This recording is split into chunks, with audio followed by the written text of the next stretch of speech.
canale Tao Power Life. Oggi pratichiamo risveglio, la disciplina della playlist di Tao Power Life che mi permette di andare a prendere spunti da alcune letture per andare ad innescare un processo di espansione della coscienza e di risveglio molto utile a tutti noi. E in questo video oggi vorrei parlare del mare di energia, un concetto di cui sto parlando proprio per sostenere il canale Tao Power Life.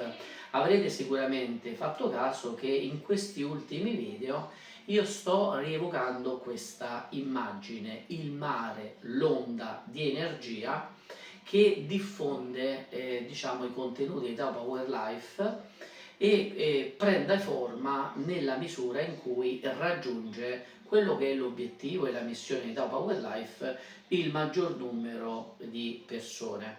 In un certo senso ho spontaneamente, inconsapevolmente attinto ad un'immagine di cui parla un grande scienziato della coscienza, Jacobo Greenberg, di cui non si sa notizie dal 1994, così ho appreso, e lui era solito proprio attingere a questa figura che oggi vedremo, la figura del mare di energia per andare a materializzare ciò che desideriamo e quindi per andare a manifestare. Oggi parleremo di manifestazione e tante volte quando ci capita di dire qualche cosa è sempre bene, io mi trovo in una situazione di osservazione, andare ad osservare quello che diciamo. Ecco come il collegamento rispetto a qualcosa che inconsapevolmente posso aver detto, il mare di energia di Power Life, mi ha portato ad approfondire il concetto del mare di energia. Nella impostazione del metodo di Greenberg, lui ci dice proprio di immaginare di essere su una collina, sopra una collina e avere nel cuore della notte davanti a noi un mare di energia scuro. Scuro perché ed immaginare tutte le volte che andiamo a creare, tutte le volte che vogliamo manifestare qualche cosa, che una parte di questo mare, quindi un fluido, si venga strappato dall'insieme per poter andare a creare, a modellare in terza dimensione l'immagine che noi stiamo avendo. E questa parte di mare si illumina, si stacca dal mare scuro, dall'insieme, e comincia a creare una forma che è sempre più definita. Maggiore è la scintilla, il fuoco della nostra attenzione che illumina quel mare, e maggiore sono i dettagli che andiamo a vedere, a costruire nella nostra immagine. Però Greenberg dice attenzione, nel momento in cui noi ci distraiamo e quindi c'è un calo di attenzione, quella forma che stiamo costruendo attingendo al mare dell'energia, ricordiamo che dove è la nostra attenzione lì è l'energia, e quindi come diceva anche Neville Goddard, la tensione focalizzata, disciplinata su un'immagine la crea, la modella, e qui interviene l'immagine del mare, una parte che si stacca, questo fluido che attraverso la nostra attenzione focalizzata crea i dettagli dell'immagine, e tanto maggiori sono i dettagli, tanto più l'immagine diventa reale. L'attenzione però è importante, l'attenzione sposta l'energia modella quindi la nostra immagine e la porta nella nostra realtà. Ma l'ingrediente allora fondamentale per mantenere l'attenzione è quello che Neville Goddard parla di fede e perseveranza. Dal mare di energia che noi abbiamo a disposizione e che vediamo dall'altura in una forma scura, alla luce con cui una parte del fluido diventa forma, la forma che io desidero imprimere a quel fluido, c'è un passaggio molto importante che è quello dell'attenzione, sostenuto però dagli ingredienti che danno successo alla manifestazione, che vengono ricordati da Neville in questa lettura, che ripropongo, che è quello della fede e della perseveranza. Ma andiamo adesso a leggere questo piccolo brano di Neville Goddard in cui lui parla di fede. Il miracolo è il nome che coloro che non hanno fede danno alle opere della fede. La fede è la sostanza delle cose che si sperano, la prova delle cose che non si vedono. La fede sostiene l'attenzione. Senza fede non abbiamo attenzione, perdiamo attenzione e quindi non diamo sostanza all'energia che utilizziamo per creare e manifestare ciò che desideriamo. Rileggiamolo perché è molto interessante. Che cos'è la fede? La fede è la sostanza delle cose. Dove fede c'è energia perché c'è attenzione e quindi è la sostanza delle cose che si sperano e la prova delle cose che non si vedono. E lettera agli Ebrei 11, 2 punti, 1. 1, 1, 1. La ragione stessa della legge dell'assunzione è contenuta in questa citazione. Se non ci fosse la consapevolezza profonda che ciò che si spera ha una sostanza ed è possibile raggiungere, sarebbe impossibile assumere la consapevolezza di essere o di avere. Quindi la fede è proprio alla base della legge dell'assunzione. Io assumo e creo, cioè ciò che in realtà vedo nella realtà è quello che io ho assunto di me, la legge dell'assunzione. L'assunzione che crea la nostra realtà, ma l'assunzione si fonda sulla fede e la fede produce attenzione. È il fatto che la creazione è terminata e che tutto esiste che la spinge a sperare, e la speranza a sua volta implica un'aspettativa. Senza l'aspettativa sarebbe impossibile usare consapevolmente la legge dell'assunzione. Di conseguenza è ovvio, la mancanza di fede significa incredulità nell'esistenza di ciò che si desidera. Quindi la mancanza di fede, la mancanza di perseveranza nell'attività di manifestazione toglie attenzione e quindi, nelle parole di Greenberg, dissolve l'immagine. E l'immagine che io avevo inizialmente creata, noi attraverso quel flusso nero che si stacca, viene illuminato per dare forma all'immagine che io desidero, senza attenzione torna al mare oscuro, quindi l'immagine si dissolve e il flusso di energia torna nel mare, torna laddove noi abbiamo attinto. Quindi è come se noi avessimo a disposizione un grande mare di energia da dove attingere per dare forma ai nostri pensieri, alle nostre immagini, come attraverso quello che è diciamo, l'esplicitazione del nostro libero arbitrio e l'attenzione. Noi siamo dov'è la nostra attenzione, e dov'è la nostra attenzione è la nostra energia. Contrariamente all'opinione popolare, l'efficacia della fede non è dovuta all'opera di una agenzia esterna, si tratta di un'attività della propria coscienza dall'inizio alla fine. E questo quindi è molto importante, perché alla fine Neville Goddard ci dice che il vostro destino è quello che dovete inevitabilmente sperimentare.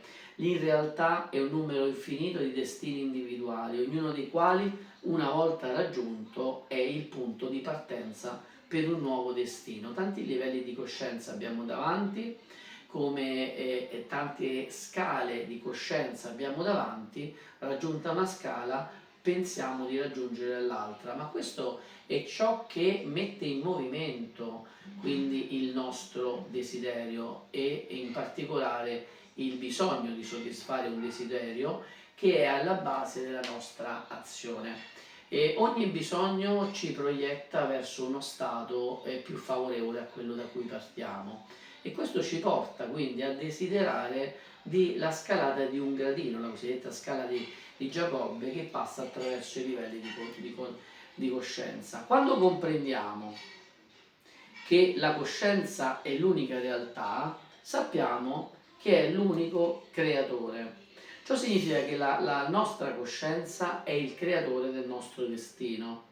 Il fatto che noi stiamo creando il nostro destino è importante di questo esserne consapevole. Tuttavia la comprensione delle cause della nostra esperienza e la consapevolezza di essere l'unico creatore dei contenuti della nostra vita, buoni o cattivi, non solo ci rendono un osservatore molto più acuto di tutti i fenomeni, ma attraverso la consapevolezza del potere della nostra coscienza intensifichiamo anche il senso della grandezza della vita, perché noi molto spesso pensiamo di essere soggetti agli eventi, non immaginiamo il fatto che tutto ciò che abbiamo dentro è nient'altro, non è nient'altro che quello che proietta la nostra realtà esterna, e quindi cerchiamo sempre di, diciamo, di associare il nostro destino ad eventi o accadimenti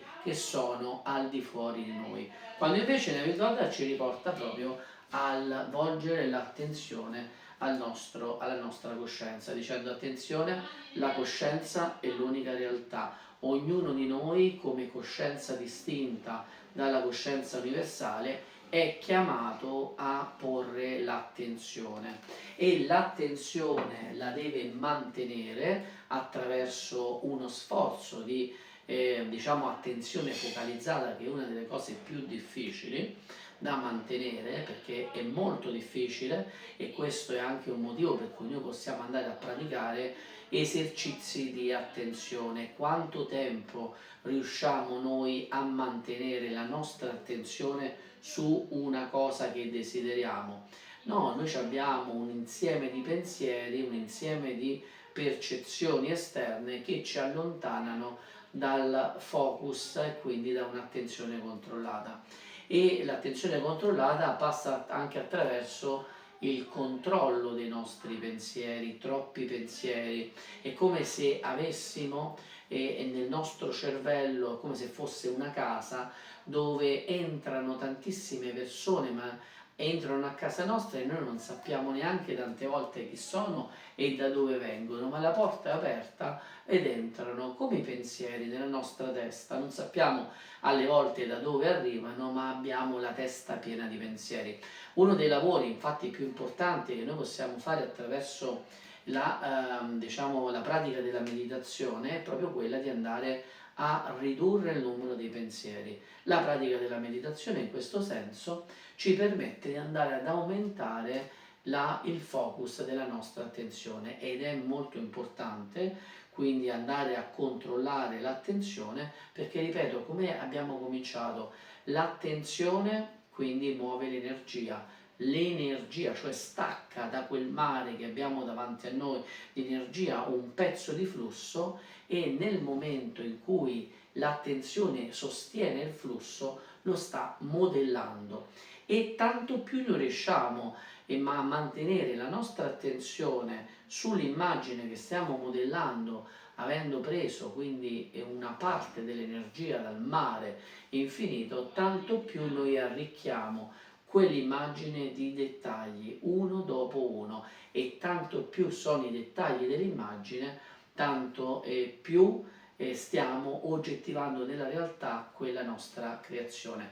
Noi siamo creatori, possiamo scegliere cosa creare. Il libero arbitrio è una delle chiavi della creazione, perché esercitare il libero arbitrio significa impadronirsi della capacità di porre l'attenzione laddove vogliamo.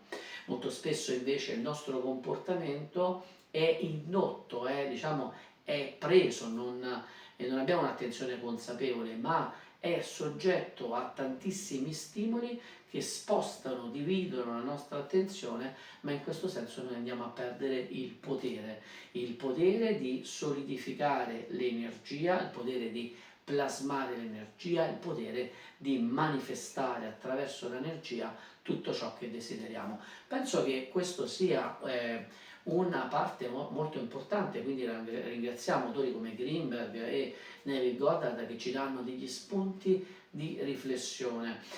Questo video voleva soltanto avere la pretesa di riproporre un tema particolarmente importante per la manifestazione di ogni evento che noi desideriamo, e cioè il tema del libero arbitrio, che significa capacità di mettere l'attenzione in maniera consapevole laddove desideriamo. Noi decidiamo quando controlliamo il nostro livello di attenzione. Controllare il nostro livello di attenzione significa andare a plasmare la nostra realtà. Libero arbitrio, attenzione, realtà. Dal libero arbitrio alla realtà si passa attraverso diciamo l'attenzione controllata, i pensieri disciplinati, perché anche questo, senza avere pensieri disciplinati, la nostra attenzione si disperde su tante cose. L'attenzione focalizzata plasma l'energia che noi abbiamo a disposizione nel processo di creazione e manifestazione di tutto ciò che desideriamo. Se il video quindi ha indotto delle riflessioni, perché no, condividiamole anche nei nostri commenti. Ricordo che per sostenere il flusso e riprendiamo il mare di energia di Tao Power Life è sufficiente fare 4 cose, o almeno una delle 4, e sostenere il canale attraverso i like se ritenete che i video possono avervi dato un contributo positivo nel vostro processo di crescita e di espansione della coscienza e di modifica di tutti gli aspetti della vostra vita, ma anche l'iscrizione è importante, non solo la vostra, ma anche quella che riuscite a far creare attraverso i vostri amici, conoscenti, eccetera, la condivisione del video, perché condividere significa portare all'attenzione tematiche che, per quanto semplici o riflessioni, perché ecco, in questa disciplina noi facciamo molto spesso delle riflessioni, delle letture che possono stimolare dei cambiamenti. Sappiamo che all'origine di una manifestazione c'è sempre un'idea, c'è un pensiero, c'è un'immagine, ma poi l'altra cosa che è importante è il sentimento. Immagine, pensiero, sentimento creano una convinzione, la convinzione crea un comportamento, il comportamento crea un'abitudine e quindi il nostro destino che manifestiamo nella nostra realtà. Ci vediamo alla prossima Power Life. Grazie, grazie.